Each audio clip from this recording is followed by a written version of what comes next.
Mondial Sport, leader de l'équipementier au Sénégal, moi, il proposé les blousons de l'équipe nationale du Sénégal. Des blousons à 20 000 francs. 20 000 francs à l'égard. Voici les 3 tuniques.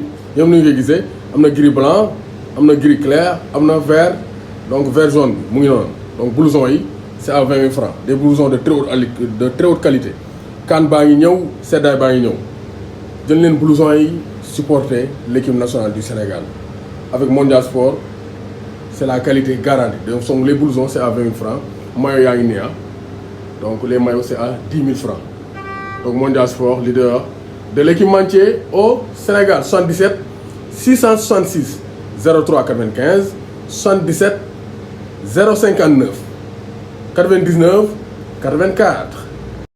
Bonjour à tous et à tous, bonjour à tous les suiveurs et à tous les inconditionnels de Grégoire Omnisport. Foulaye Dakar, Sadio Mané. Selon les informations de Goal, reprise par Liverpool FC News, l'attaquant international sénégalais de Liverpool, Sadio Mané, doit exiger le modèle de contrat de Salah à ses dirigeants.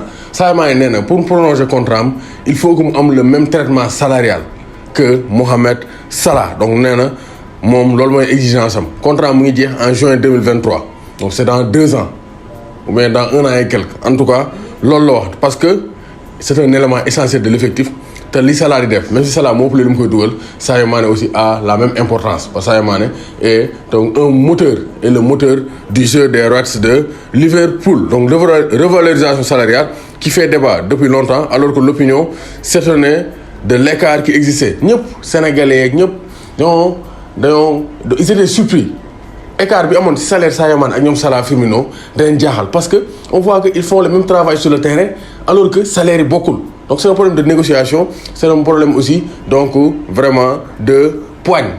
Parce que quand même il faut taper sur la table. Quand on est un grand joueur, ça doit se faire ressentir au niveau du traitement salarial. Donc Sadio Mané a 29 ans, donc Sadio Mané, il est donc à l'âge de maturité, à l'âge d'or de sa carrière. Donc il mérite un salaire à la hauteur de ses performances. En tout cas, la suite, on va la suivre. Mais l'idée de Liverpool, ils ont intérêt à garder Sadio Mané parce que c'est une légende de Liverpool. Il fait des performances extraordinaires sur le terrain et c'est un modèle d'exemplarité. Exemplaire la def, donc il peut durer. Il peut durer avec les restes de Liverpool. Donc espérons que Liverpool accepte les exigences de Sadio Mané pour continuer ça donc vraiment sa légende, à écrire sa légende avec les restes de Liverpool. Donc Cameroun, le budget de la CAN pourrait dépasser 1 milliard. Donc lolo Matarba. Donc Matarba lolo donc c'est le ministre du sport qui a le plus duré à son poste. Donc ça c'est très clair, ñep xam nañ ko. Mais CAN 2022 bi donc budget bi nous avons estimé à donc 1 milliard. Donc ça c'est très clair. Pour la prochaine CAN au Cameroun qui pourrait dépasser les 1 milliard.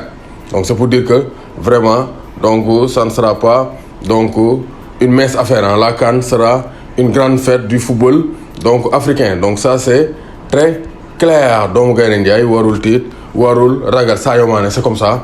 Il faut taper sur la table parce que un grand joueur doit être payé à la hauteur de son talent. Donc Gaïndé Ndiaye warul tit warul ragal.